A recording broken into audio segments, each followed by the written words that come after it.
The only noise you will hear is if a helicopter lands. So I apologize. Not at all. I mean, what you're going to hear is the fact that my dog is barking and I'm going to have to go deal with that. So I'm really sorry. So give me one second. Not as important as a helicopter arriving, with a patient, but Milo, come here.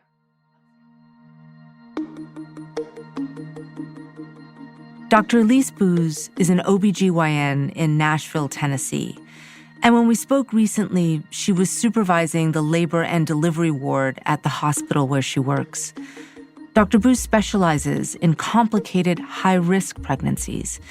And in the last year, doing her job has gotten really difficult.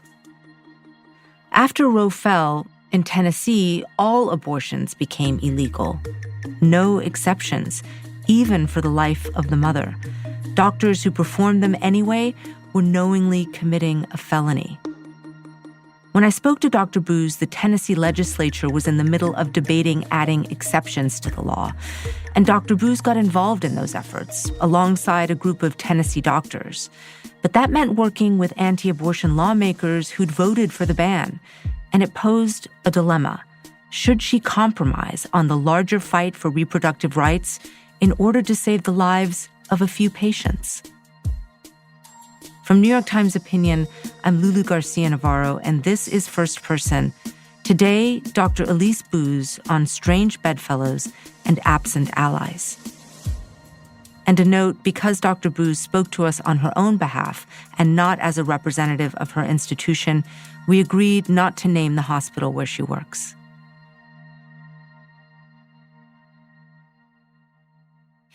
So, Dr. Boos, we're going to be talking today about the challenges you face trying to provide life-saving care to pregnant patients in Tennessee.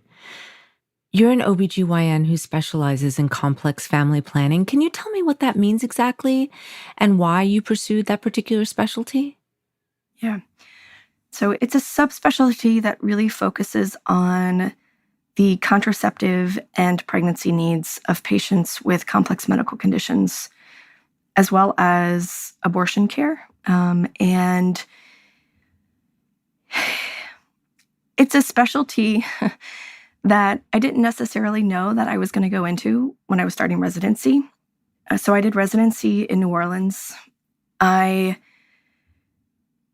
grew up in Louisiana in a large Irish Catholic family that was rather progressive in many ways, but traditional and conservative in others. And there was one patient in particular when I was a resident whose delivery really prompted me to want to get this training. So it was a patient who had a fetal demise and had had many, many losses. And so her water had broken too soon, and she was about 20 or 21 weeks too early for a fetus to be able to survive outside of the womb. And she came in, obviously devastated, and very much did not want to go through the labor process. Her labors in the past had been heartbreaking experiences for her, and she really wanted to be put to sleep and have a D&E and wake up and have that be behind her and not have to live through a labor process. And a D&E is dilation and evacuation? Yeah, so a D&E is a dilation and evacuation, and that's sort of the surgical abortion procedure that occurs in the second trimester. And we couldn't offer it to her because we didn't have anybody who could safely perform a D&E working in the hospital at the time. And her cries while she labored, and then the emotions that she had as she delivered, that never left me. And I think in that moment, I decided, I was like, I need to be able to do this. And that's really kind of what prompted me to go and get the extra training, because it was something that I felt was necessary and that I wasn't able to get as a resident. You end up practicing in Tennessee. When abortion was still legal, I'm sure you had patients who nevertheless opposed the idea, even when it might put their lives in danger. I'm curious how you approach those conversations.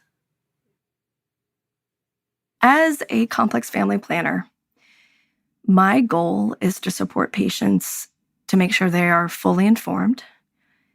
And my goal is to understand what their values are. And my obligation to them is to support them in whatever they choose.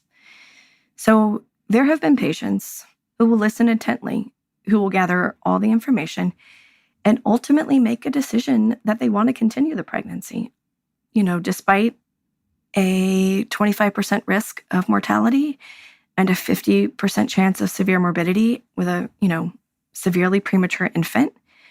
They might ultimately decide that those risks are worth it. Who am I to decide for a patient what risk is appropriate for them, right? So it's their choice, even at a risk to their own lives. Yeah. I mean, if a patient wanted to end a pregnancy, I am able to support them in that. If a patient wants to continue her pregnancy, that also is my job. And that also is my lane. I mean, I'm not here to promote abortion, right? I'm here to promote a patient's ability to choose. And when they make that choice, my job is to help make that care as safe as possible. So your goal as a doctor is to support patients in whatever they choose. But then, of course, Roe v. Wade fell last year. And in Tennessee, the decision about what to do was taken out of your and your patient's hands. What do you remember about the day the Supreme Court handed down its decision? I was operating. I was doing a hysterectomy, and someone walked into the operating room and said, "I can't believe they overturned the whole thing." And I burst into tears. I needed to be scrubbed out. You actually scrubbed out? Yeah, I could not see the screen. So we were doing a laparoscopic hysterectomy, and we were taking the uterus off the bladder. And the tears in my eyes obscured the screen to the point that one of my partners came and scrubbed me out. And I went and I sat in the hall. And I crouched down and I just cried because I didn't know what we'd do next. Like, my immediate question was, how do I take care of patients? I mean, I had patients scheduled for abortion care the next week that suddenly I didn't know if I'd be able to offer them abortion care. And I thought, how do I decide? Who decides? And how do I tell them? And that's because Tennessee had a trigger ban on the books. Yeah. Which would make abortion illegal. So there were two pieces of legislation that were kicked into action with the Dobbs decision. The first was what we called our heartbeat bill. So Dobbs was on a Friday, and on Monday or Tuesday, we lost the ability to provide abortion care to any patient whose fetus had a heartbeat. And normally that happens around 6 weeks. So that went into effect until August 25th, when our Human Life Protection Act was triggered. This morning, abortions are no longer legal in the state of Tennessee for the first time in 50 years. The state's trigger law goes into effect. The Human Life Protection Act made all abortion a Class C felony, regardless of gestational age, and regardless if the woman's life was in danger. On Thursday, attorneys are warning doctors can be charged no matter the circumstances. I just want to underline this. What you're saying is that there are no exceptions to Tennessee's abortion ban. That means for rape, incest, non-viable pregnancies, or to save someone's life. Yeah. A conviction is a Class C felony, punishable by 3 to 15 years. It gives doctors a potential defense if they performed an abortion to save a mother's life using, quote, good faith medical judgment. It provided only for an affirmative defense. And an affirmative defense is on par with if you killed someone and then claimed, oh, but it was in self-defense. You have to prove that. You have to prove, the reason why you did something. And that's kind of what an affirmative defense is. It says you are guilty until proven innocent, or assumed to have committed the crime until you prove otherwise. And we felt paralyzed. Like, is that person's life worth going to jail for? Did you consider leaving? Did you hear other doctors think about leaving? maybe against my better judgment, I didn't. Because my thought was like, who is going to stay and take care of these people? I have a very unique skill set. And I also, I'm training residents. Do I demonstrate to them that when things get tough, you leave? Either I leave them or leave patients to fend for themselves, or I stay and I demonstrate how I think medicine should be practiced. As a doctor, you've got all this medical training to help you make these difficult decisions about the best way to treat your patient. But now there's this law on the books, no abortions, no exceptions. Can you tell me about the first time you broke that law?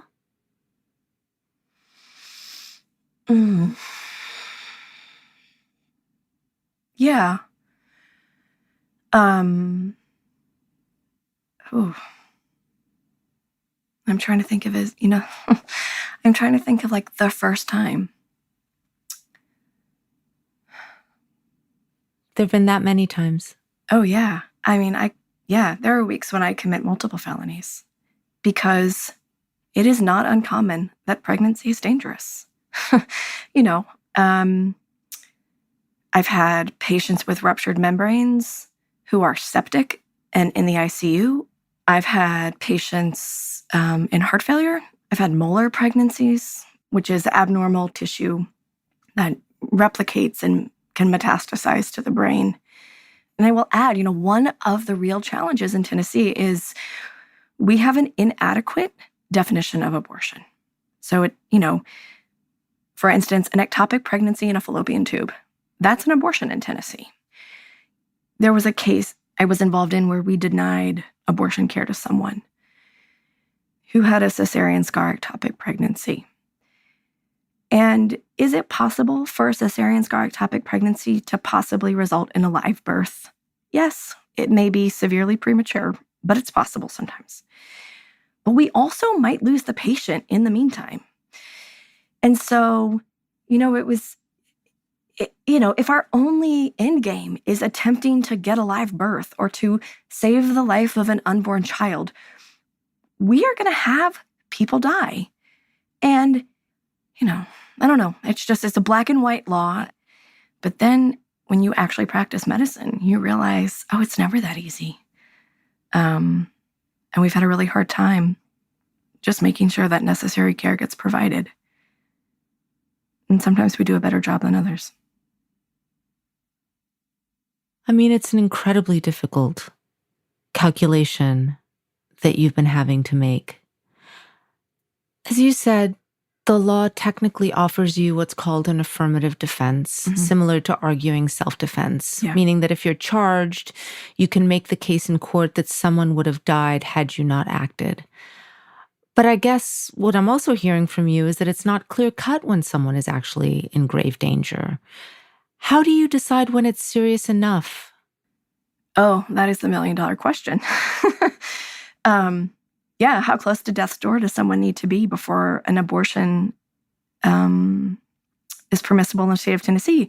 Is it a 10% chance of death? Is it a 20% chance of death? Is it a 30% chance of death? Like, when does the risk of death to the patient or the risk of impairment to the patient rise to the level that I or my peers are willing to commit a felony? And no one has been charged, but that is the crux of this entire dilemma, is like, who gets to decide? Is it a state attorney general? Is it the governor? Is it a district attorney? Is it 12 jurors who are going to scrutinize the care that I thought was necessary and decide, we didn't think that the risk was great enough? The tenets of medicine still exist. We're here to do no harm, and we have to respect when a patient says, this risk is too much for me. As you said, nobody's been charged yet. But if you were to be arrested, what was your plan if all of a sudden they had decided to enforce the law? I've had very frank and real conversations with my institution And we have some assurances that if we were to be charged with providing abortion care that was necessary to save someone's life or prevent irreversible impairment of a major bodily function, that we would have the support of our institution in mounting a defense. Not to say, that could cost me my medical license. It could cost me my ability to support my family. But if you're in private practice in a rural part of Tennessee, you want nothing to do with abortion care. You are intimidated to the point that you are going to withhold necessary abortion care, because if you're charged, you might bankrupt your practice trying to defend this. Your medical malpractice does not provide support for challenging criminal charges. I suppose we have to suspend fear and assume that no one is going to charge us for saving someone's life. But I don't know if that's true. So you've been providing care that technically puts you in legal jeopardy. And last fall, a handful of Republican state legislators who voted for the trigger ban started talking about how they may not have read the law carefully enough beforehand, and that they wanted to, quote, clarify it. Rather than calling it, changes or calling it a new bill, I prefer to call it a clarification of the bill. Did you read it thoroughly and understand it when you voted on it? No, I did not understand what affirmative defense was. And to anyone, I apologize to that. I'm not a lawyer, quite frankly. And you got involved in helping draft that new legislation, right? So myself and others in the institution who provide care for critically ill women and women with pregnancy complications began to look at how do we draft language that is clinically appropriate, that translates into this very gray world that is sometimes obstetrics. So essentially you started working with anti-abortion politicians, the very people who created this situation in the first place.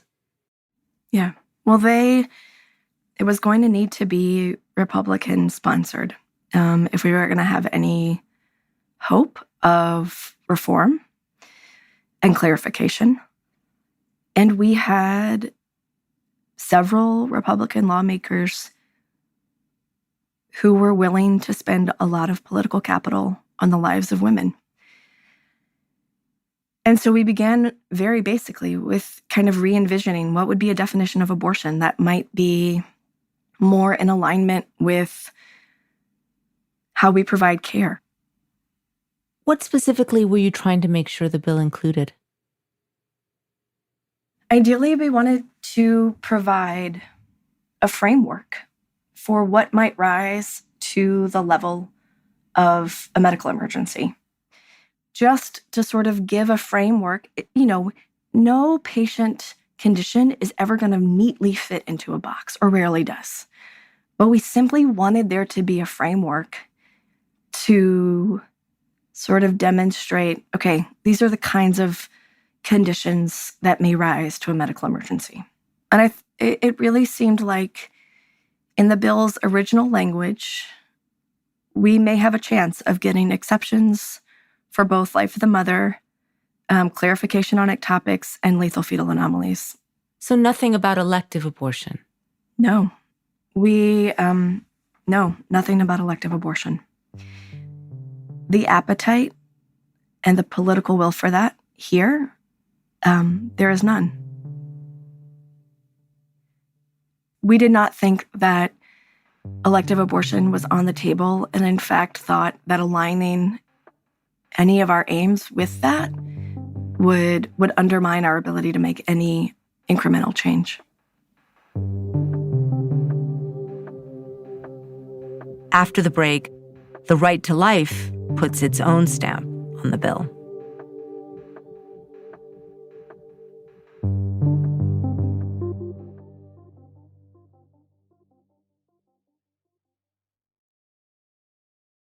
Dr. Boos, You said earlier that the lawmakers you were advising on new legislation around exceptions were willing to spend significant political capital on the lives of women. But in preparing for this interview, I was struck by the language that those lawmakers used in trying to make the case for them. They talked about needing exceptions in terms of someone's future childbearing capacity. If you don't act on some of these conditions, when you discover them, you could leave a woman infertile. As though a woman's life only has value with respect to her ability to be a mother. And if you have an 11-year-old girl that gets pregnant, that little girl should not be forced to carry a pregnancy to where it may damage her internal organs to the point where she can never get married when she gets older and have children of her own. I just don't think that that's right. And that's a really hard sentiment to swallow. Yeah. It is. It is. There are many people who will choose to not have children, and we should respect that, to not have pregnancies. We are much more than our ability to gestate. And so believing that, how were you feeling by having to work with them if their rationale was so different from your own? I've struggled with that. I do worry that, the sentiments with which it was sold are incongruent with the values I hold, both as a physician and as a woman. However, I'm not sure that we have the luxury of cherry picking who is willing to fight. These are the people in power at the moment. So how did the reproductive rights world respond to the legislation that your group was crafting with these Republican politicians? So the local Tennessee reproductive rights world really rallied behind this. Outside of Tennessee, we felt it was hard. It was really hard. When Dobbs came down, and we were in such a dark place, I thought, oh my God, I'm sure that there are just so many brilliant people working on this. Like there's got to be just a huge team of people who are going to swoop in and fix this. And I realized there's not. No one came, no one challenged it. It really felt like people had, from a national stage, turned their attention to other states.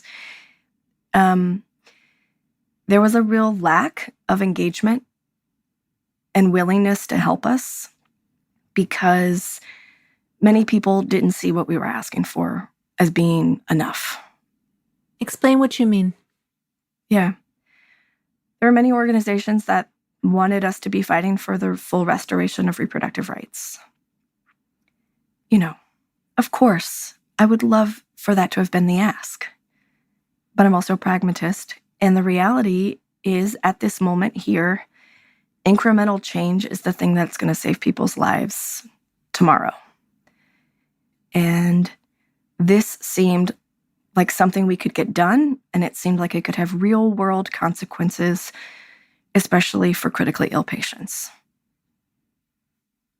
I can imagine that they were hesitant to cede the principle that people should have control over their own bodies, and that they're worried that framing this as a fight to save women's lives is a sort of smokescreen, one that provides political cover to the actual issue for them, which is that this is a basic civil right, bodily autonomy.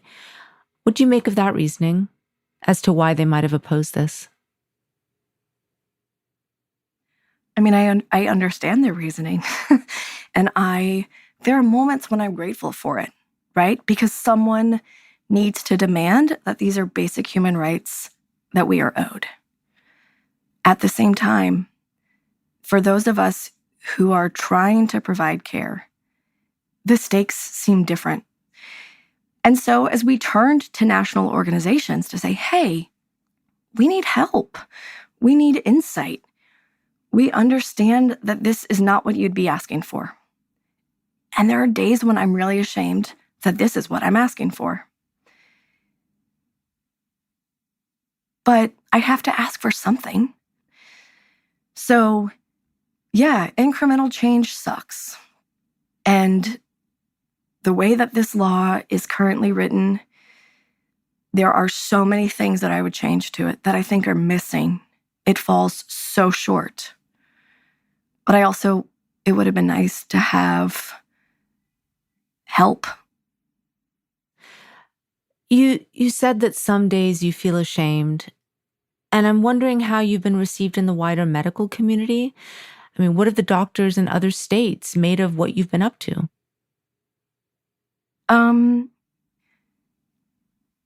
It's been a really interesting back and forth with providers in other states. People have said things to me like, Elise, I can't believe you're negotiating with these terrorists. Looking in from the outside, it may look like we, are throwing up our hands and giving up, but that is certainly not what it feels like. You went into this because you'd hoped you could be part of finding a narrow solution, despite what your peers might have thought. Can you explain where things stand now?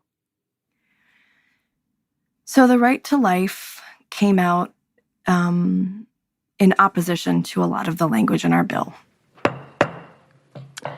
Good afternoon. And this is, of course, the anti-abortion group. Yeah. I'm Will Brewer. I'm legal counsel and lobbyist for Tennessee Right to Life. I come here to speak in opposition to this bill. They said that it shouldn't be our good faith medical judgment. It needed to be a reasonable medical judgment. Like there needed to be objective measures of how sick someone needed to be and how close to death they needed to be. If a doctor were to abuse this statute, it would be virtually impossible to successfully prosecute that doctor. Once one doctor... They took issue with lethal fetal anomalies, really saying like, we don't know what's lethal and what's not. There needs to be a certainty defined in this bill for what a fatal fetal anomaly is and how certain the doctor is that it is occurring. There needs to be more certainty on what... In fact, the Right to Life lobbyist threatened members of the committee. So no, I would not consider this a pro-life law. And in discussions with our PAC, they have informed me that they would score this negatively for those members that wish to vote for it. So we've got one more member that would like to speak, and that would be Speaker Sexton. Thank you, Madam Chair. I'm down here because something happened that I've never experienced in my time down here, which was somebody on a committee testifying tried to intimidate our members by telling them they were going to score them a vote. And I was so hopeful as I watched Speaker Sexton really reprimand and scold him for, how dare you walk into my Capitol and threaten my lawmakers. To try to intimidate this committee to go a certain direction is uncalled for. And I thought, oh my God, we have a chance at this. And from there, things really quickly unraveled. So the Right to Life really mounted an amount of pressure on lawmakers that we couldn't counter. Republican Representative Esther Helton Haynes admitted last week in committee that Tennessee Right to Life was behind this change at some level. This is the same amendment. The version of the bill that the Right to Life supports does make it possible for you to save patients' lives without committing a felony. Mm-hmm. But when it comes to someone who was raped or lethal fetal anomalies, as you've been discussing, abortions are still criminal. Yeah. Do you want this version to pass? I mean, would it do what you had set out to accomplish? That is such a complicated question of, do I want it to pass? Yes, I want something to pass. No, I don't want them to think they've fixed this. And then the momentum for change, it ends. But the answer, yes. Do I want there to be exceptions as opposed to an affirmative defense? Yes, that's something we set out for. Ectopics and molar pregnancies, yes, that's something we set out for. But I do think it falls far short of what we thought was the bare minimum of how we could practice safe medicine in the state of Tennessee. Dr. Boos, having seen everything that's happened, do you worry that by engaging as you have in trying to amend this legislation, you've accepted its terms, that almost all abortions are unacceptable except in very rare cases? Have you thought about how maybe the fears of the people who initially opposed you have come true? Every day. I'm willing to settle for stuff I would have never thought I was willing to settle for. There is a limited amount of fight inside of me if I'm still going to provide care. And I don't know. I don't know how to honor all of those things. I don't know how to honor my ideals. I don't know how to honor my patients. I don't know how to honor my colleagues, my family. But I do. I believe we can slowly make change. My big question for everyone, and I've literally been texting everybody the past few days and saying, what's next? Like, where do we go from here? How do we organize ourselves in a way where we can truly be effective? And I worry as well that our rights will be further eroded. You know, I would not put it past the Tennessee legislature to try to restrict the ability of Tennessee residents to leave the state to seek abortion care. I worry about patients who self-manage their abortions with medications.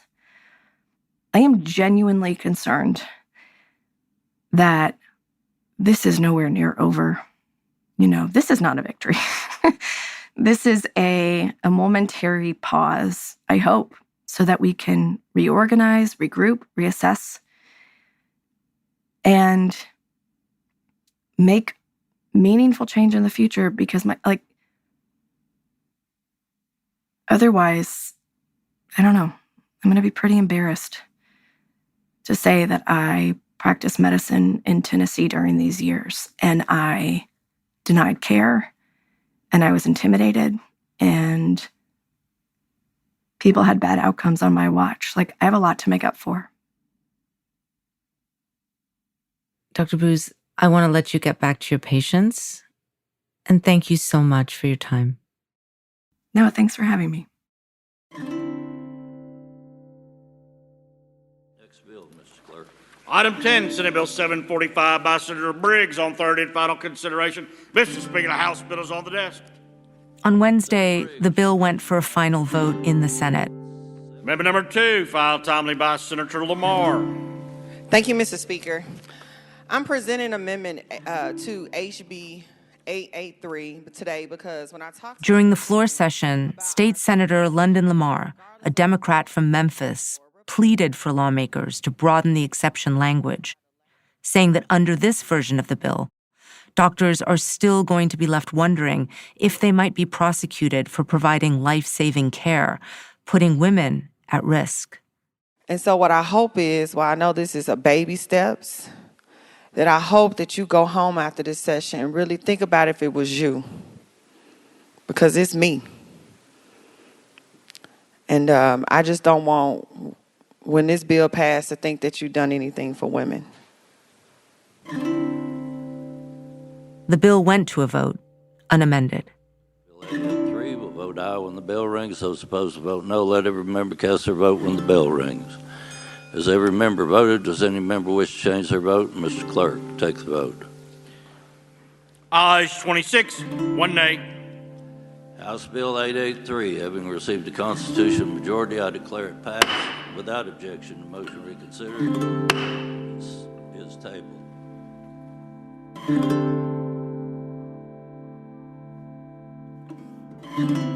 First Person is a production of New York Times Opinion. Tell us what you thought of this episode. Our email is firstperson@nytimes.com.